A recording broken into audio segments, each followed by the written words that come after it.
When do I get my voice back as a sex addict? This is an important topic for those in recovery. So stay with us as we discuss this. If you haven't subscribed to our channel, please hit that button and do that. If you have a question, put it in the box. We'll get back to you as soon as possible. When a man, especially, is a sex addict, something happens in the marriage. He has absolutely failed to protect his wife, whether it's pornography, masturbation, strip clubs, prostitutes, one-night stands, affairs, whatever the behavior is. He did not keep his word to love, honor, and cherish, to forsake all, and all of that kind of stuff. And so it puts him kind of in a one-down position morally in the marriage. And what happens is he can lose his voice. He loses his rights. He's just happy that she's there, and that's legit, because a woman's going through so much trauma. And if you haven't watched the betrayal trauma video, go get that right now, download it, because it shows you that your wife has gone through PTSD, depression's possible, lower self-esteem, body image is affected, all kinds of things you have done to her that has made her different. Also, in the marriage after addiction video, I cover this kind of princess warrior concept. And guys, I'm taking my time to get to your answer, but hang with me. The princess warrior is what happens when a man drops his sword. She has to put on the armor. She now has to protect herself and protect her children because you failed. Now, this doesn't have to last forever, but there is a season in which it feels like there's a moral superiority from the woman to the man. Now, it depends on personalities and other traumas and different dynamics in the relationship, whether you're really responsible with the house, with the kids, financially, and other issues. But dynamically, you kind of take a one-down position. And in that, you can lose your voice. And that, in the beginning, is kind of normal. Very normal. You want to make things stable again. You want to do your recovery, put your head down, do your workbooks, make your phone calls, do your polygraphs. If you're not doing that, I strongly encourage you to do that. It's going to be really hard for your wife to switch trusting herself versus trusting you without a polygraph, to know that you're absolutely clean. And so you're going to be going through this for months. Now, she is trying to heal from trauma. She's angry. She could be critical. Things could be upside down. Sex may be affected one way or the other. And so you're not living in your normal marriage. But as you start to heal, you become more mature spiritually, emotionally, and morally. Especially if you're doing the marriage after recovery stuff, you're doing the intimacy exercises with her, you're praying with her, sharing your feelings, praising her, and you're putting something back into the marriage. If that's the case, the marriage itself should become more buoyant. If that's not the case, it's going to stay dry and kind of unpredictable. So as a man, you're going to start growing up, and this becomes problematic because in the marriage, whether it's been 5 years or 50 years, if you're a sex addict, you've been spiritually, emotionally, and morally immature. So she's been living with a child. We actually have a whole DVD. It's a couple hours long for these women to understand.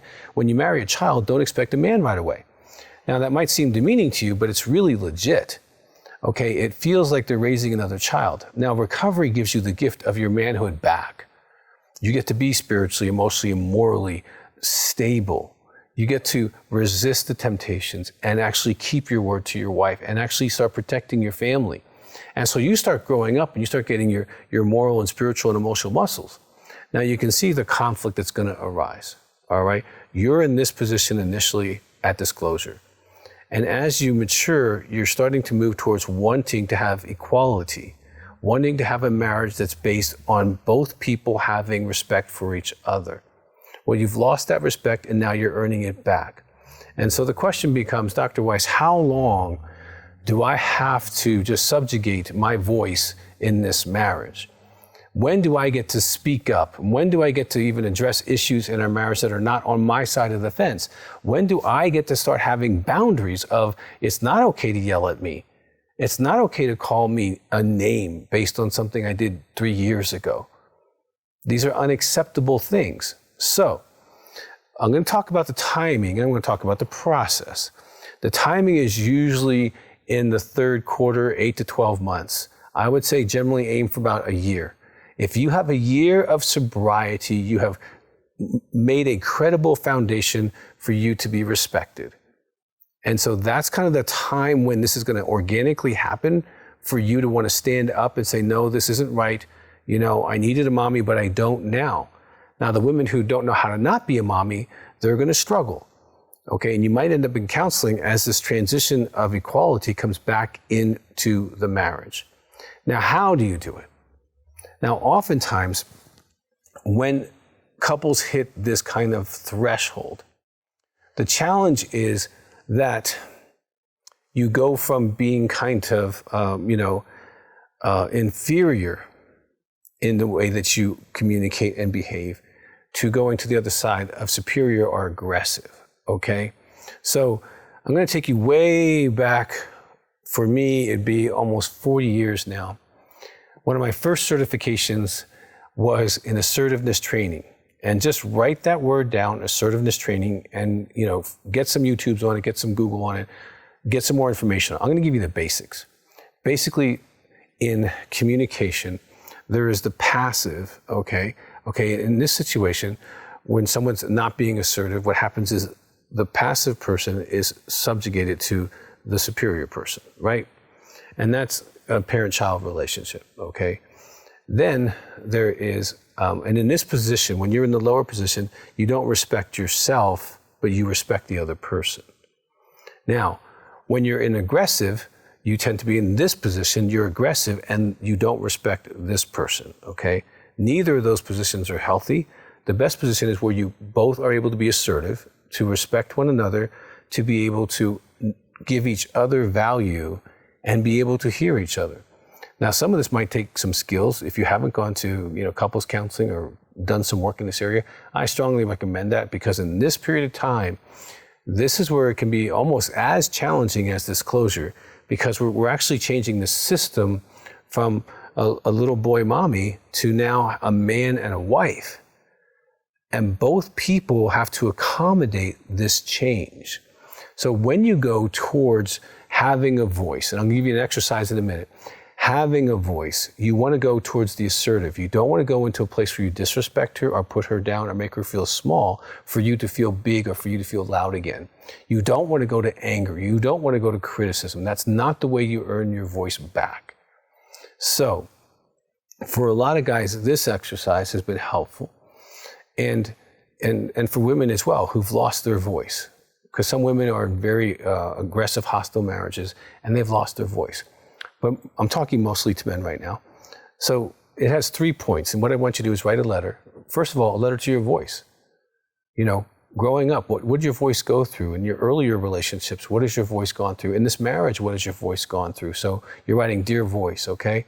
And maybe you lost your voice in a sexual trauma. Maybe you lost your voice at home. Maybe you lost your voice when you were being bullied.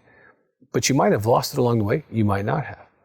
Then in the second part, you take responsibility and ask forgiveness for what you've done to your voice. Even if your diction is the primary reason why you've lost your voice, you still damaged him. And so you say, voice, forgive me for not hearing you, not listening to you, not allowing you to be expressed in a respectful way, for allowing you to not be heard, and take responsibility, ask forgiveness. And then thirdly, command him to come alive, but in a healthy way. Voice, I need you to come alive. I command you to come alive, but in a way that honors my wife, a way that honors people, that I don't want to be a bully. I just want to be able to share my heart, share my thoughts or opinions, and they're not truths, okay? My opinion is not truth. I just want to be able to share my heart when I need to and use my voice to do that. And so write this letter to you and then read it out loud. When guys do the letter, that's one piece, but when you read it out loud, it really can kind of make it real for you. That, okay, it's now time to step into my voice. But you don't step into your voice from passive and go to aggressive. You want to go from passive to assertive. And again, read as much on that as you want to, but you want to go into that kind of place. And if you can do that, you can gain your voice back and keep your marriage and have your wife probably hear you. Now, if your wife is committed to a mommy relationship with you, this is going to be a very strong challenge for you as you stay mature. And that might move you into the second year of recovery, trying to change that dynamic. But for you, you can start having a voice. And I would say it's about that third quarter, more towards the 1 year mark, where you start to get that shift of being a man in a marriage instead of being a child in a marriage. And, really, one of the steps you might want to take is just asking your wife forgiveness for being a child, for being an addict, for the things. Make your amends to her. We have a great DVD called Amends, and it teaches you how to do a validating amend. I would say that would be a great precursor for you to establish your voice in the marriage. And in there, we walk you through how to do a validating amend. It's its own process. But I have seen literally shifts in marriage right after that, because a woman wants her pain validated. And in the validating amend, it teaches you how to do that type of amend with her so that she can be heard, her pain can be heard. And you are able to have what women want most is empathy towards the pain you caused. And when they feel that you've given that to them, they shift and go, okay, I now have a man. He's taking full responsibility for what he has done, hasn't done. If he's intimacy anorexic, he's owned that. He's done his intimacy anorexic work recovery. We're in a good place now because he's back. And I can tell you, after validating men, I've done many, many, many of these in my office.